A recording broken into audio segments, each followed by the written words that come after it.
Pengantar penerbit. Segala puji hanya milik Allah, Rabbul Alamin.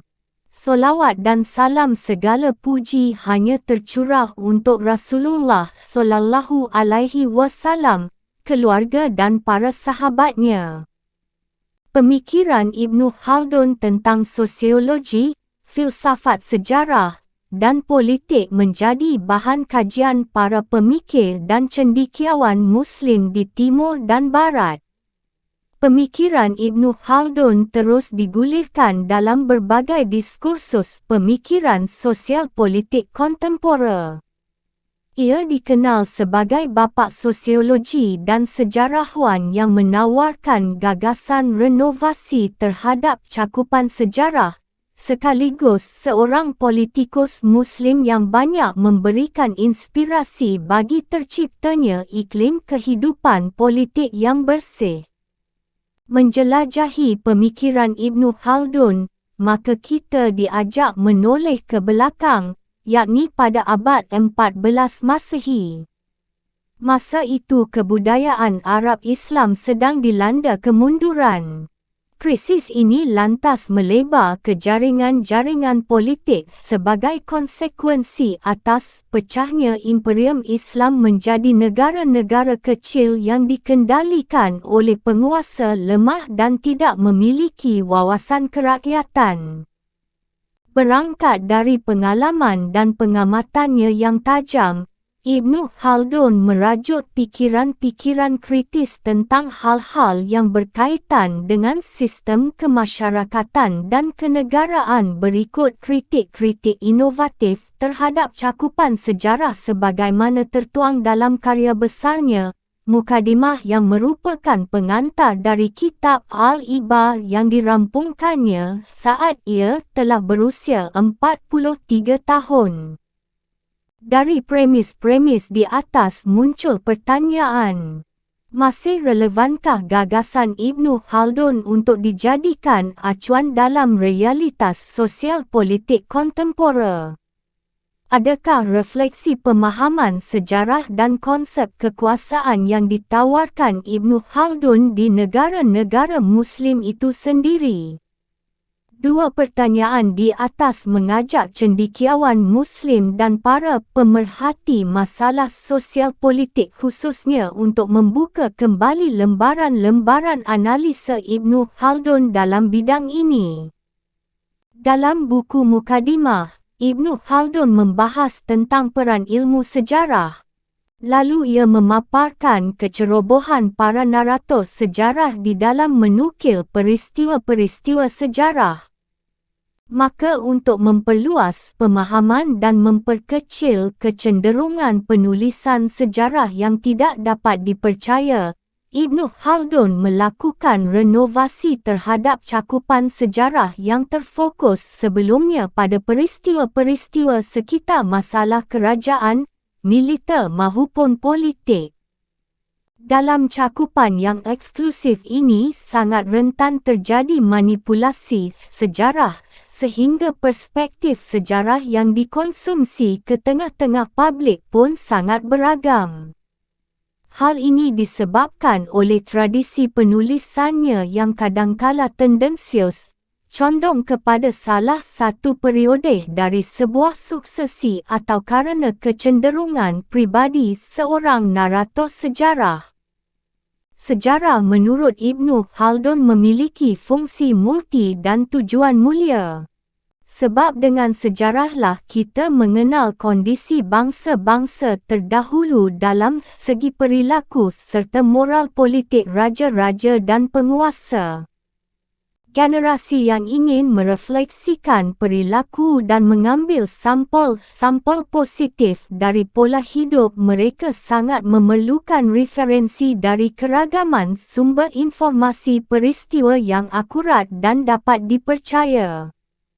Selanjutnya, pembukuan sejarah menurut Ibnu Khaldun bukan untuk mendokumentasikan persoalan-persoalan keagamaan, mendekatkan diri kepada penguasa dan bukan sekadar dikonsumsi sebagai bidang ilmu, tetapi untuk mengenal peristiwa-peristiwa masa lampau dalam rangka memahami masa yang akan datang.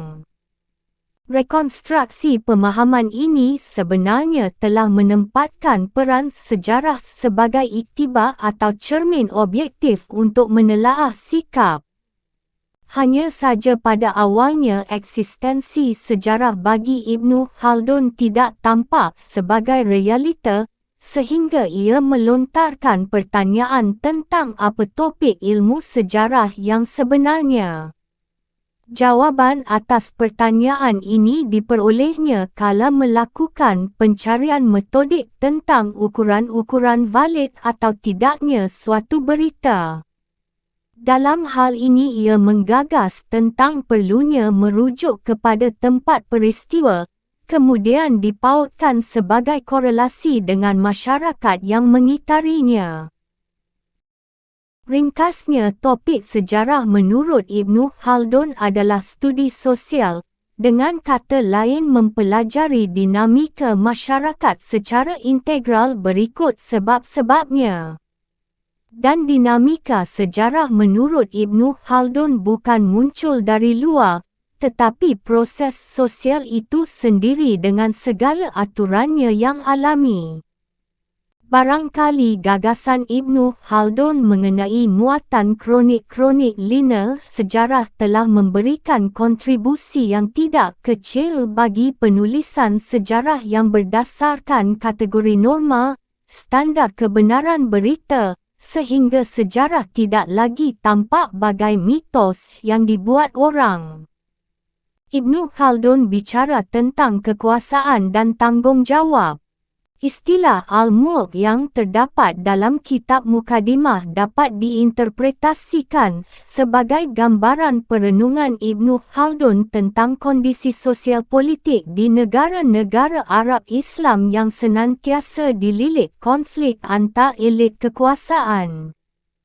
Sungguh pun terbatas pada wilayah negara-negara Arab Islam dan rentang waktu yang relatif jauh. Prediksi-prediksi analisisnya berlaku universal dan masih relevan untuk dicermati dalam realitas percaturan politik kontemporer, terutama di beberapa negara yang memiliki kultur keagamaan yang sama. Kekuasaan menurut Ibnu Khaldun sebenarnya terbentuk melalui kemenangan suatu kelompok tertentu atas lainnya. Kekuasaan itu merupakan kedudukan menyenangkan, meliputi berbagai kesenangan materi mahupun maknawi, material mahupun spiritual, visual mahupun invisible, sehingga untuk mendapatkannya seringkali melalui kompetisi-kompetisi menggemparkan dan sedikit orang yang mahu menyerahkannya. Karena partai sebagaimana yang dijelaskan di atas menjadi proses awal bagi justifikasi kekuasaan, maka partai acap kali menjadi proteksi, pembela, bahkan klaim untuk segala persoalan itu. Kompetisi kekuatan antar kelompok biasanya tidak dapat dilepaskan dari sikap-sikap arogan untuk memperoleh kekuasaan tersebut, di mana pemegang kebijaksanaan dari partai atau kelompok yang berkuasa senantiasa mencari legitimasi kemenangan dari massa dengan berbagai macam manuver siasat atas nama kelompok, profesi, bahkan agama. Kekuasaan dan politik menurut Ibnu Khaldun memiliki tujuan substansial yang seharusnya diformulasikan untuk kemanusiaan, karena keduanya secara naluri berkait dengan fitrah manusia dan pola pikirnya yang condong kepada maslahat. Dalam cakupan ini, kebutuhan manusia terhadap perlindungan, keamanan, kesejahteraan dan lain-lain adalah termasuk bagian tanggungjawab politik dan kekuasaan. Rumusan kekuasaan dan politik seperti yang ditawarkan Ibnu Khaldun bermuara dari pemahaman bahawa kekuasaan dan politik merupakan tanggungjawab dan amanah dari Allah dalam rangka implementasi undang-undangnya bagi segenap manusia untuk kemaslahatan. Membantu yang lemah, merangkul semua pihak, menjunjung tinggi hukum, mendengar aspirasi, mengentas para mustadhafin, berprasangka baik terhadap pemeluk agama, menghindari tindakan makar dan lain-lain, adalah cermin etika politik yang semestinya menjadi pijakan praktis dalam setiap tindakan politik. Jelasnya, konsep yang ditawarkan Ibnu Khaldun ini adalah bagaimana agar kekuasaan maupun politik itu senantiasa direfleksikan bergandengan dengan rasa kemanusiaan. Pandangan inilah yang membedakan antara Ibnu Khaldun dan Niccolo Machiavelli tahun 1469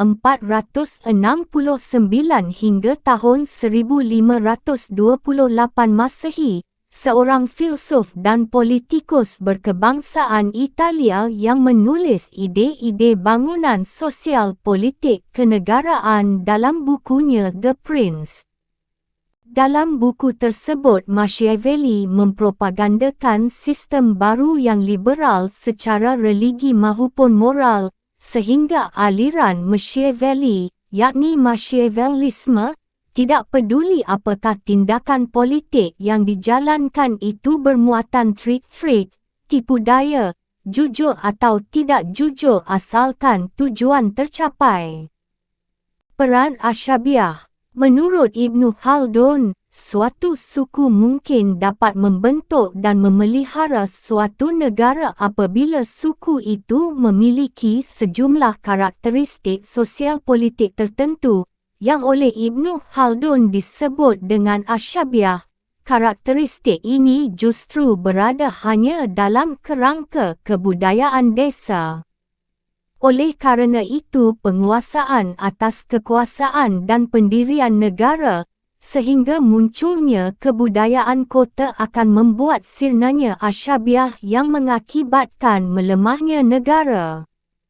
Ibnu Khaldun tidak menyederhanakan persoalan hanya dengan menyatakan bahawa kekuatan Ashabiah yang akan menghasilkan kebenaran. Ia melihat Ashabiah dalam konteks nomaden. Lebih lanjut, ia mengatakan Sheikh nomadis yang mempunyai Ashabiah yang kuat biasanya juga seorang pemimpin yang baik. Pribadi kekuatan dan kebenaran biasanya berjalan seiring. Ashabiah yang kuat juga menunjukkan watak yang baik dan kualitas kepemimpinan yang tinggi. Kemudian Ibnu Khaldun mengklasifikasikan raja ke dalam pemimpin dan penguasa. Ternyata Ashabiah tidak memperoleh tempat bila kekuasaan memegang peranan. Apabila kekuasaan mulai mengganti kepemimpinan, Ashabiah setahap demi setahap kehilangan kekuatan dan akhirnya mati. Ashabiah adalah kekuatan penggerak negara dan merupakan landasan tegaknya suatu negara atau dinasti. Bila mana negara atau dinasti tersebut telah mapan, ia akan berupaya menghancurkan Ashabiah. Ashabiah mempunyai peran besar dalam perluasan negara setelah sebelumnya merupakan landasan tegaknya negara tersebut. Bila Ashabiah itu kuat, maka negara yang muncul akan luas. Sebaliknya, bila Ashabiah lemah, maka luas negara yang muncul relatif terbatas. Masyarakat dan negara. Ikatan bermasyarakat, bernegara dan berperadaban pada umumnya sebagai sesuatu yang tumbuh dan tenggelam lepas dari soal apakah agama dalam pengertian nubuah datang atau tidak, kerana ia mengakui bahawa banyak peradaban dan negara tumbuh dan tenggelam tanpa didatangi oleh ajaran-ajaran Nabi. Bagi Ibnu Khaldun, adanya masyarakat, negara dan peradaban tidak bergantung pada adanya agama. Meski di lain pihak Ibnu Khaldun adalah seorang yang ditandai oleh ajaran-ajaran agama Islam, terutama fikih dan tafsir. Ini mempengaruhi sikapnya terhadap Tuhan, manusia dan masyarakat. Ibnu Khaldun telah membedakan antara masyarakat dan negara. Menurut pemikiran Yunani kuno bahawa negara dan masyarakat adalah identik. Adapun Khaldun, ia berpendapat bahawa berhubung dengan tabiat dan fitrah kejadiannya, manusia itu memerlukan masyarakat, artinya bahawa manusia itu memerlukan kerjasama antara sesamanya untuk dapat hidup. Baik untuk memperoleh makanan maupun mempertahankan diri. Sungguh pun ada perbezaan antara negara dan masyarakat, namun antara keduanya tidak dapat dipisahkan. Negara dihubungkan dengan pemegang kekuasaan yang dalam zamannya disebut daulah merupakan bentuk masyarakat. Sebagaimana bentuk suatu benda tidak dapat dipisahkan dari isi, maka demikian pulalah keadaannya dengan negara dan masyarakat. Masyarakat yang dimaksud adalah masyarakat yang menetap, yang telah membentuk peradaban, bukan yang masih berpindah-pindah mengembara seperti kehidupan nomaden di padang pasir. Menurut Ibnu Khaldun, kehidupan padang pasir itu belumlah disebut negara. Negara mengandung peradaban dan ini hanya mungkin tercapai dengan kehidupan menetap. Negara pun harus mengandung kekuasaan. Kehidupan menetap mendorong kemahuan untuk berkuasa dan kekuasaan inilah dasar pembezaan negara dan masyarakat. Negara menurut Ibnu Khaldun adalah suatu makhluk hidup yang lahir, maka menjadi tua dan akhirnya hancur. Negara mempunyai umur seperti makhluk hidup lainnya. Ibnu Khaldun berpendapat bahawa umur suatu negara adalah 3 generasi, yakni sekitar 120 tahun. Satu generasi dihitung umur yang biasa bagi seseorang, iaitu 40 tahun. Ketiga generasi tersebut ialah: pertama, generasi pertama, hidup dalam keadaan primitif yang keras dan jauh dari kemewahan dan kehidupan kota, masih tinggal di pedesaan dan padang pasir.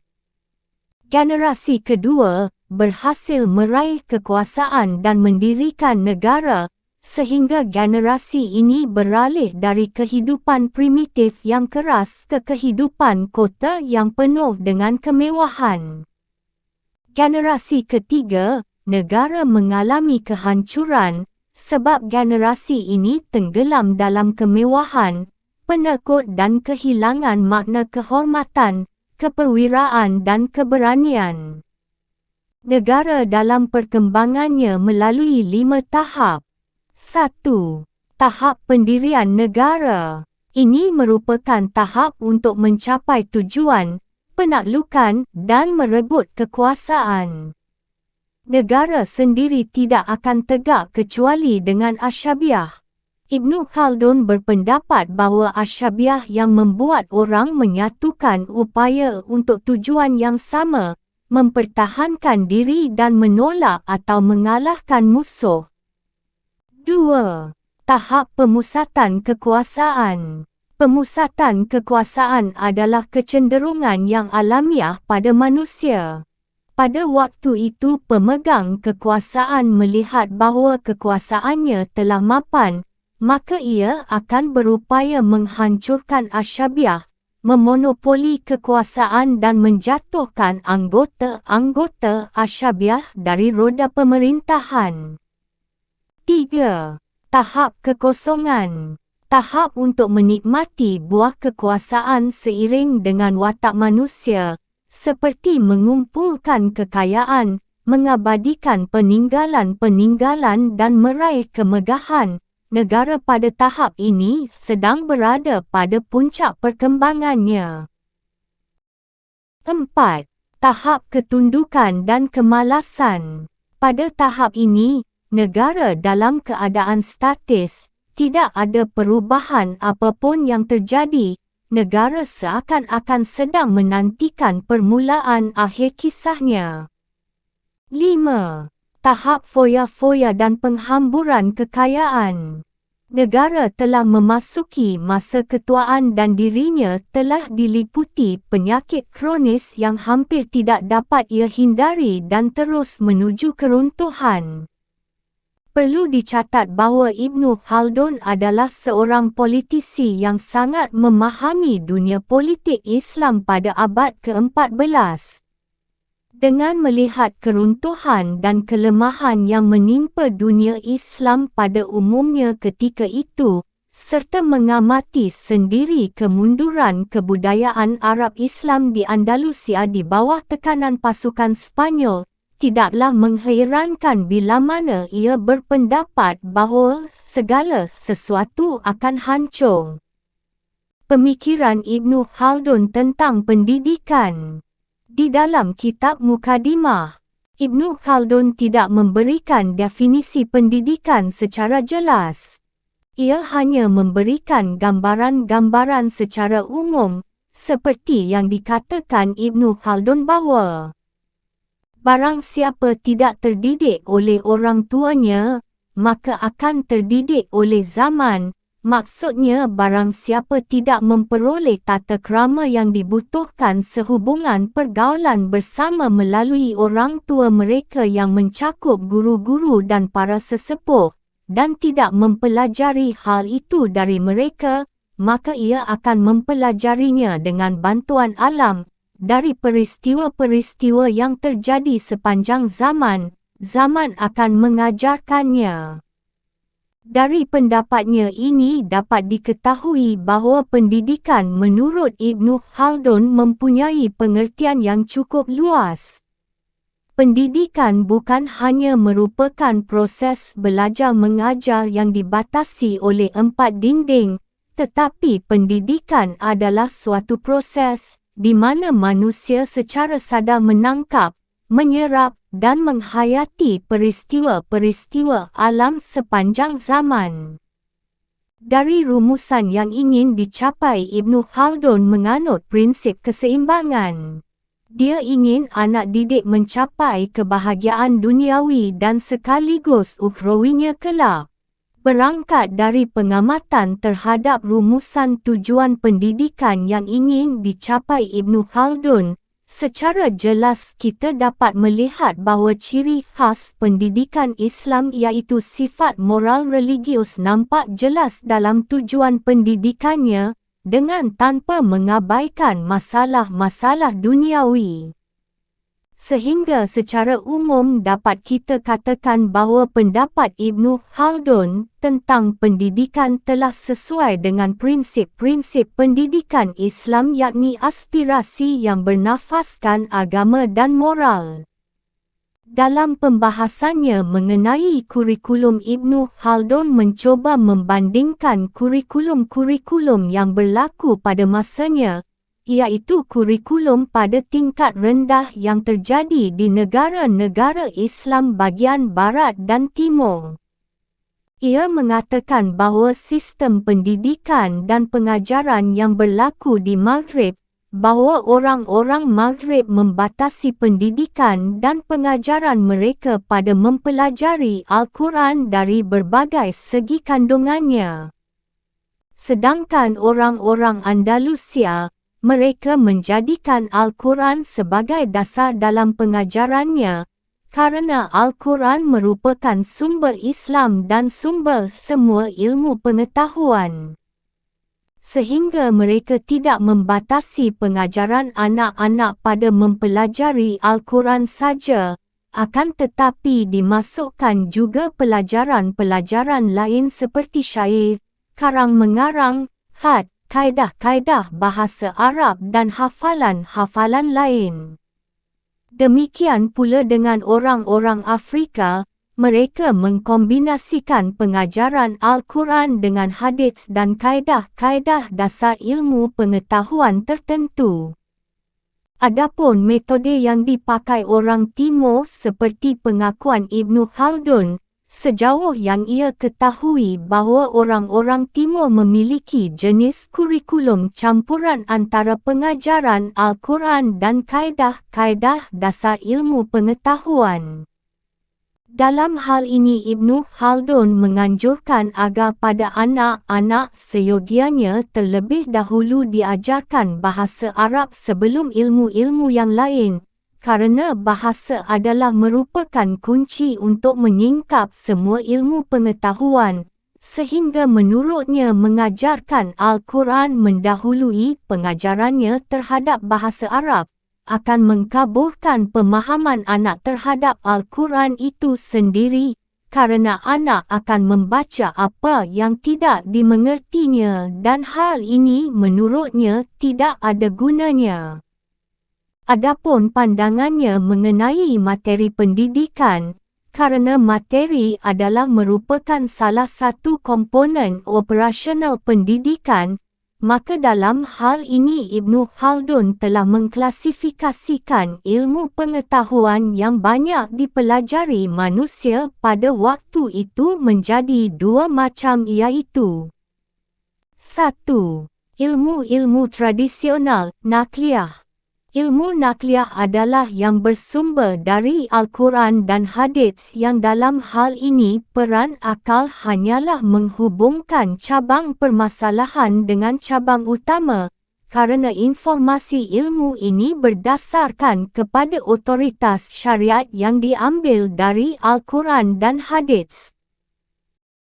Adapun yang termasuk ke dalam ilmu-ilmu nakliyah itu antara lain ilmu tafsir, ilmu qiraat, ilmu hadits, ilmu usul fikih, ilmu kalam, ilmu bahasa Arab, ilmu tasawuf, dan ilmu takbir mimpi. 2. Ilmu-ilmu filsafat atau rasional, atau ilmu akliyah. Ilmu ini bersifat alami bagi manusia, yang diperolehnya melalui kemampuannya untuk berfikir. Ilmu ini dimiliki semua anggota masyarakat di dunia, dan sudah ada sejak mula kehidupan peradaban umat manusia di dunia. Menurut Ibnu Khaldun, ilmu-ilmu filsafat akliyah ini dibagi menjadi 4 macam ilmu iaitu 1. Ilmu logika 2. Ilmu fisika 3. Ilmu metafisika 4. Ilmu matematika. Walaupun Ibnu Khaldun banyak membicarakan tentang ilmu geografi, sejarah dan sosiologi, namun ia tidak memasukkan ilmu-ilmu tersebut ke dalam klasifikasi ilmunya. Setelah mengadakan penelitian, maka Ibnu Khaldun membagi ilmu berdasarkan kepentingannya bagi anak didik menjadi 4 macam, yang masing-masing bagian diletakkan berdasarkan kegunaan dan prioritas mempelajarinya. 4 macam pembagian itu adalah 1. Ilmu agama, syariat, yang terdiri dari tafsir, hadits, fikih, dan ilmu kalam. 2. Ilmu akliyah, yang terdiri dari ilmu kalam, fisika, dan ilmu ketuhanan, metafisika. 3. Ilmu alat yang membantu mempelajari ilmu agama, syariat, yang terdiri dari ilmu bahasa Arab, ilmu hitung dan ilmu-ilmu lain yang membantu mempelajari agama. 4. Ilmu alat yang membantu mempelajari ilmu filsafat, iaitu logika. Menurut Ibnu Khaldun, kedua kelompok ilmu yang pertama itu adalah merupakan ilmu pengetahuan yang dipelajari kerana faedah dari ilmu itu sendiri. Sedangkan kedua ilmu pengetahuan yang terakhir, yakni ilmu alat, adalah merupakan alat untuk mempelajari ilmu pengetahuan golongan pertama. Setelah keluar dari penjara, dimulailah periode ketiga kehidupan Ibnu Khaldun, iaitu berkonsentrasi pada bidang penelitian dan penulisan. Ia pun melengkapi dan merevisi catatan-catatannya yang telah lama dibuatnya. Seperti Kitab Al-Ibar, 7 jilid, yang telah ia revisi dan ditambahnya bab-bab baru di dalamnya. Nama kitab ini pun menjadi Kitab Al-Ibar wa Diwanul Mubtada' awil Khabar fi Ayamil Arab wal Ajam wal Barbar wa man asyarahum min Zawis Sultan Al-Akbar. Kitab Al-Ibar ini pernah diterjemahkan dan diterbitkan oleh The Slain pada tahun 1863 dengan judul Les Prolegomena di Ibn Khaldun. Namun pengaruhnya baru terlihat setelah 27 tahun kemudian. Tepatnya pada tahun 1890, yakni saat pendapat-pendapat Ibn Khaldun dikaji dan diadaptasi oleh sosiolog-sosiolog Jerman dan Austria yang memberikan pencerahan bagi para sosiolog moden. Karya-karya lain Ibn Khaldun yang bernilai sangat tinggi di antaranya At-Takrif bi Ibn Khaldun, sebuah kitab autobiografi, catatan dari kitab sejarahnya. Mukadimah, pendahuluan atas kitab Al-Ibar yang bercorak sosiologis, historis, dan filosofis, Lubab Al-Muhassal fi Usul Ad-Din, sebuah kitab tentang permasalahan dan pendapat-pendapat teologi, yang merupakan ringkasan dari kitab Muhassal Afkar Al-Mutakadimin wa Al-Mutaakhirin karya Imam Fakhruddin Ar-Razi. Dr. Brian S. Turner, guru besar sosiologi di Universitas of Aberdeen, Scotland, dalam artikelnya The Islamic Review dan Arabic Affairs di tahun 1970 mengomentari tentang karya-karya Ibn Khaldun. Ia menyatakan, tulisan-tulisan sosial dan sejarah dari Ibn Khaldun hanya satu-satunya dari tradisi intelektual yang diterima dan diakui di dunia barat, terutama ahli-ahli sosiologi dalam bahasa Inggeris, yakni yang menulis karya-karyanya dalam bahasa Inggeris. Di sini Ibn Khaldun menganalisis apa yang disebut dengan gejala-gejala sosial, dengan metodenya yang masuk akal yang dapat kita lihat bahawa ia menguasai dan memahami akan gejala-gejala sosial tersebut. Pada bab kedua dan ketiga, ia berbicara tentang gejala-gejala yang membedakan antara masyarakat primitif dengan masyarakat moden, dan bagaimana sistem pemerintahan dan urusan politik di masyarakat.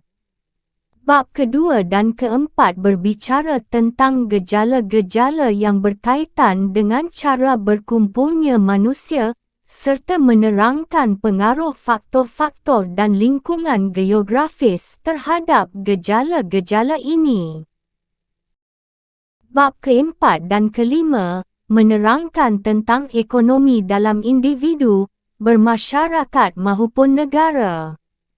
Sedangkan bab keenam berbicara tentang pedagogik, ilmu dan pengetahuan serta alat-alatnya.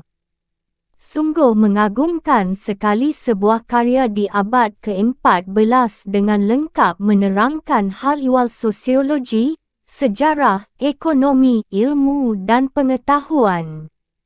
Ia telah menjelaskan terbentuk dan lenyapnya negara-negara dengan teori sejarah. Karena pemikiran-pemikirannya yang brilian, Ibn Khaldun dipandang sebagai peletak dasar ilmu-ilmu sosial dan politik Islam. Dasar pendidikan Al-Quran yang diterapkan oleh ayahnya menjadikan Ibn Khaldun mengerti tentang Islam dan giat mencari ilmu selain ilmu-ilmu keislaman. Sebagai Muslim dan hafiz Al-Quran, ia menjunjung tinggi akan kehebatan Al-Quran. Sebagaimana dikatakan olehnya, Ketahuilah bahawa pendidikan Al-Quran termasuk syiar agama yang diterima oleh umat Islam di seluruh dunia Islam. Karena itu pendidikan Al-Quran dapat meresap ke dalam hati dan memperkuat iman. Dan pengajaran Al-Quran pun patut diutamakan sebelum mengembangkan ilmu-ilmu yang lain. Jadi, nilai-nilai spiritual sangat diutamakan sekali dalam kajiannya, di samping mengkaji ilmu-ilmu lainnya. Kehancuran suatu negara, masyarakat, ataupun secara individu dapat disebabkan oleh lemahnya nilai-nilai spiritual. Pendidikan agama sangatlah penting sekali sebagai dasar untuk menjadikan insan yang beriman dan bertakwa untuk kemaslahatan umat. Kontribusi kepala Ibnu Khaldun terletak pada filsafat, sejarah dan sosiologi. Ia banyak berbicara dalam bukunya yang dikenal sebagai Mukadimah. Buku ini didasarkan pada pendekatan yang unik Ibnu Khaldun dan asli tentang filsafat, sejarah dan sosiologi. Perhatian utama dari karya monumental ini adalah untuk mengidentifikasi faktor-faktor psikologis, ekonomi, lingkungan dan sosial yang berkontribusi pada kemajuan peradaban manusia dan arus sejarah. Beberapa ahli bahkan menyebut Ibn Khaldun sebagai bapa ekonomi, Father of Economics, yang sebenarnya atau dengan sebutan bapa ilmu sosial moden, Father of Modern Social Science, serta mengklaim bahawa ide-ide yang digagas oleh Ibn Khaldun paling tidak mengilhami atau dicetuskan kembali 4 abad kemudian oleh pemikir-pemikir seperti Adam Smith atau David Ricardo, dan kemudian oleh Karl Marx atau John Maynard Keynes. Terlepas dari berbagai perbandingan yang cukup membingungkan, kedalaman dan analisa yang kuat dari berbagai karya yang dihasilkannya sangat mengagumkan. Dalam Mukadimah, Ibn Khaldun membangun teori perburuhan, termasuk ide menarik mengenai teori tentang nilai, teori pembagian kerja, teori mengenai perpajakan dan berbagai kerangka teori yang menyangkut beberapa area lainnya, dan dapat dikatakan sebagai area moden untuk ukuran saat itu.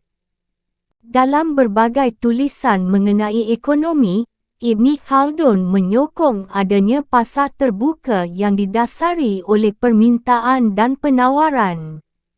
Ia juga menolak diberlakukannya cukai atau bea pajak yang terlalu tinggi, perdagangan dengan orang asing dan percaya kepada kebebasan memilih bagi rakyat serta membiarkan mereka bekerja keras untuk diri mereka sendiri.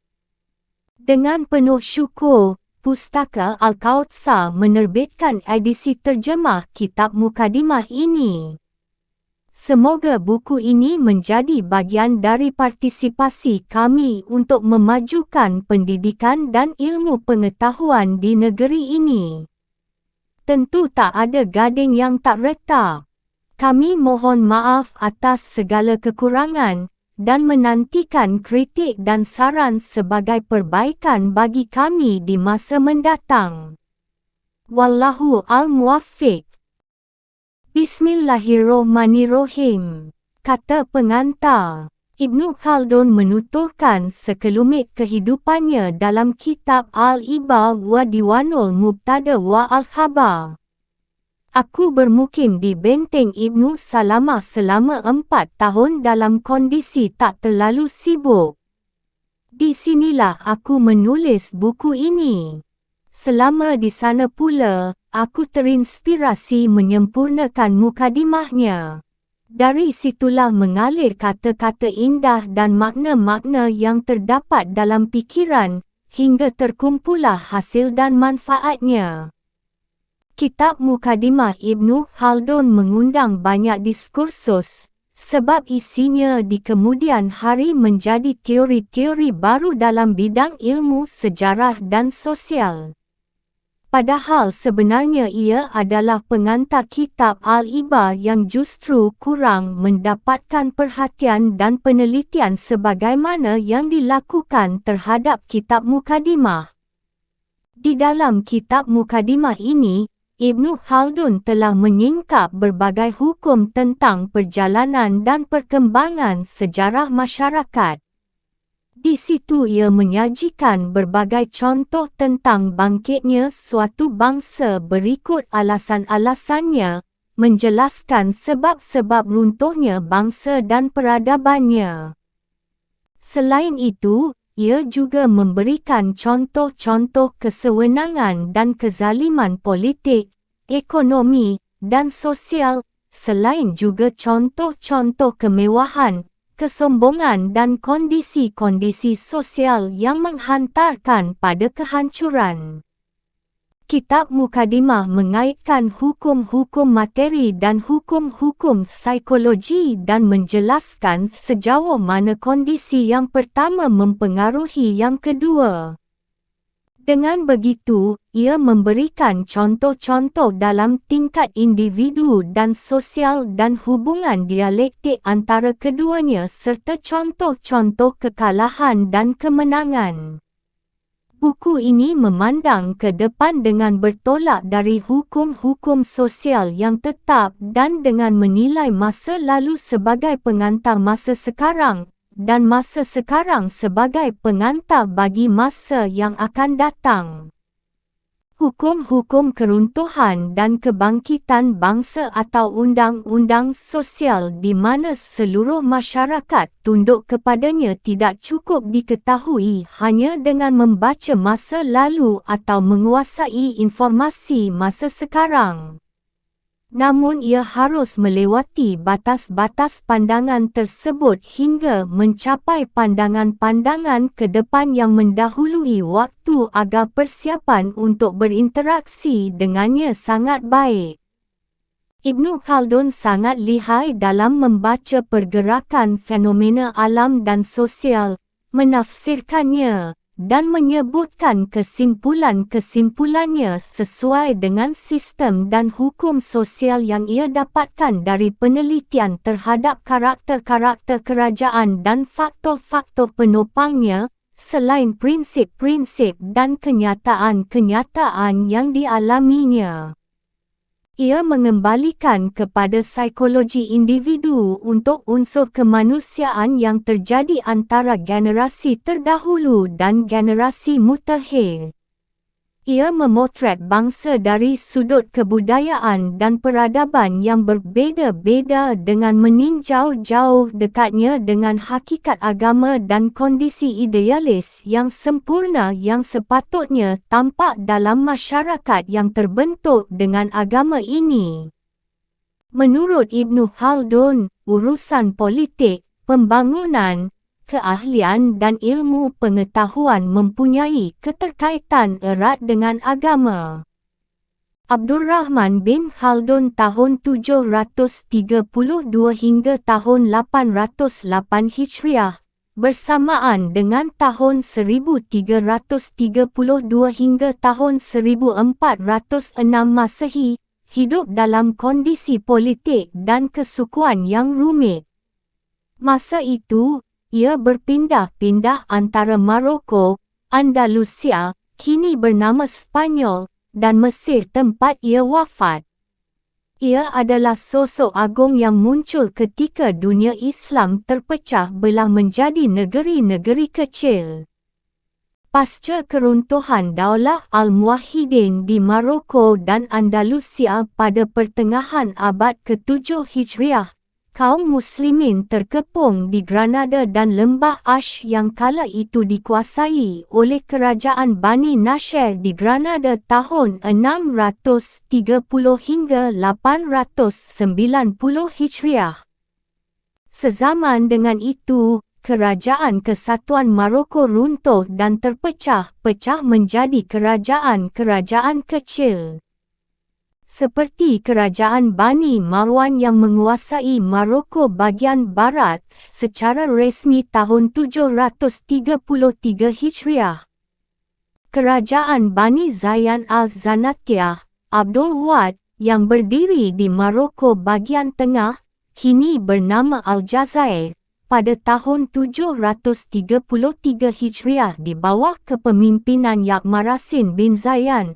Lalu ada pula kerajaan Bani Hafs di Maroko bagian timur, kini bernama Tunisia, yang didirikan oleh Abu Hafs, pemimpin Hantanah, yang merdeka dari Daulah Al-Muwahhidin dan diproklamirkan oleh cucunya, Abu Zakaria pada tahun 1323 Masehi. Di tengah konflik yang terjadi di antara kerajaan-kerajaan kecil, kerajaan Bani Abdul Wad Az-Zanatiyah terkena musibah dan bencana yang berasal dari kerajaan tetangganya, yakni kerajaan Bani Hafs yang berada di Tunisia. Begitu juga kerajaan Bani Hafs dan Bani Abdul Wad terus mendapat serangan dari Bani Marin secara terus-menerus untuk menguasai negeri-negeri Maghrib secara total. Maksud itu berhasil di akhir masa kepemimpinan Sultan Abu Al-Hasan yang memegang tampuk kekuasaan di Fez pada tahun 731 Hijriah. Berbagai peperangan antara kerajaan-kerajaan kecil itu terjadi secara terus-menerus. Kondisi tersebut diperparah dengan berdirinya kerajaan Bijayah dan Kasnathiyah dan proklamasi kemerdekaan suku-suku besar dan kondisi mereka yang tidak stabil.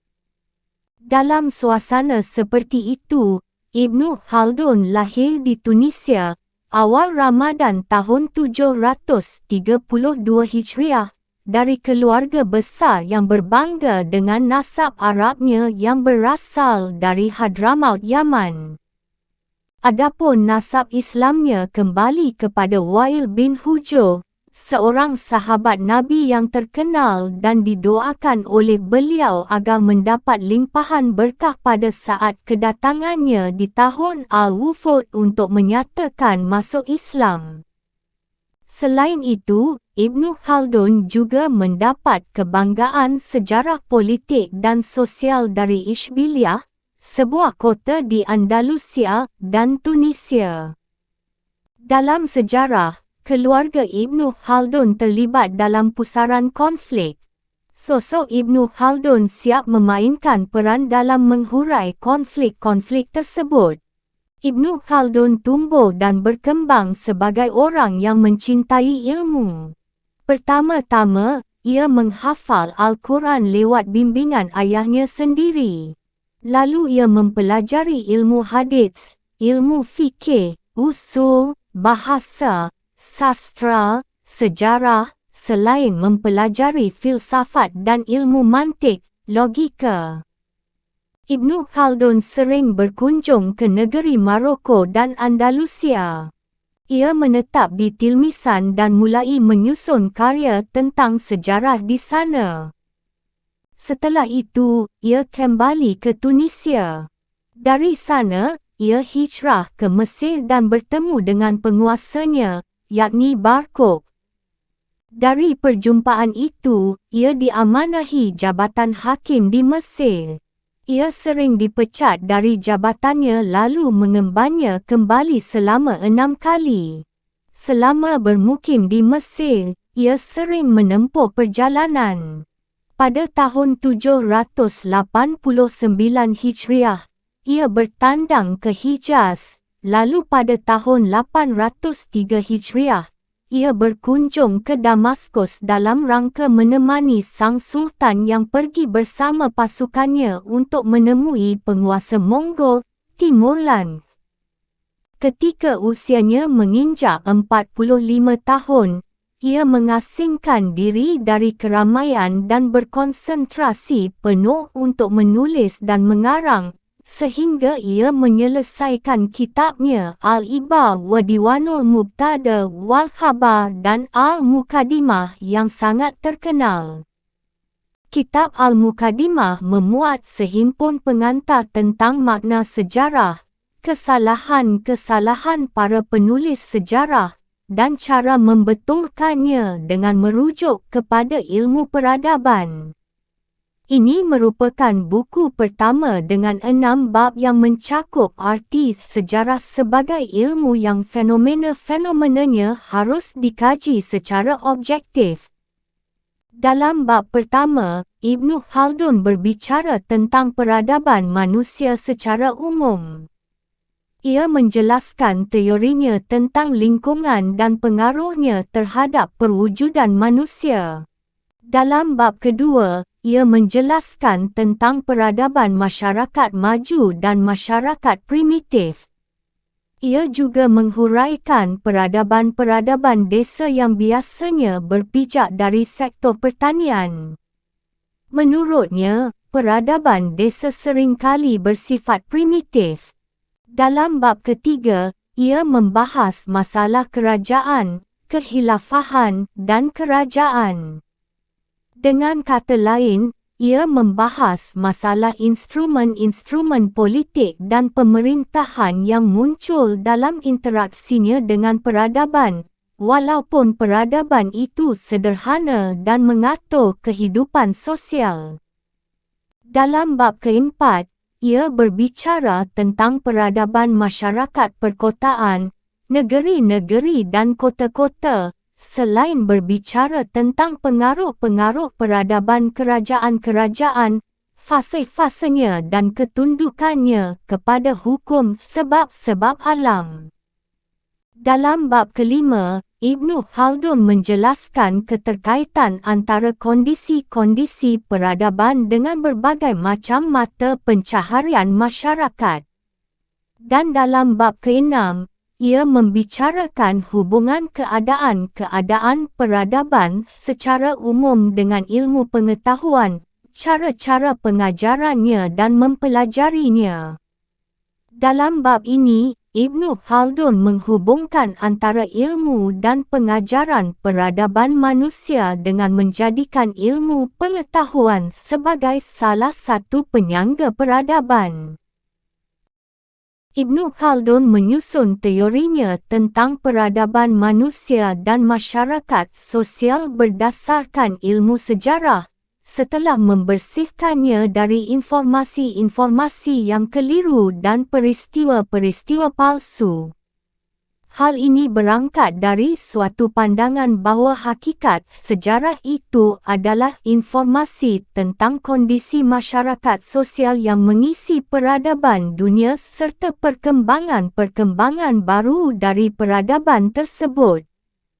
Dalam penyuntingan kami atas buku Mukadimah Ibnu Khaldun ini, kami merujuk kepada cetakan-cetakan lama, lalu memberikan penjelasan dan komentar dan membetulkan kesalahan-kesalahan yang banyak dimuat oleh cetakan-cetakan tersebut. Selain itu, kami melakukan takhrij terhadap ayat-ayat suci Al-Quran dan hadits-hadits Nabi dalam cetakan ini. Kami tambahkan indeks ayat-ayat Al-Quran, hadits-hadits Nabi, kitab-kitab yang disebutkan, dan contoh-contoh syair. Kami telah mengerahkan tenaga sesuai dengan kemampuan kami untuk menyunting kitab ini, agar layak dan sesuai dengan kebesaran nama pengarangnya. Sesungguhnya Allah di belakang setiap tujuan dan cukuplah Dia bagi kami dan Dia adalah sebaik-baik penolong. Dr. Muhammad Al-Iskandarani.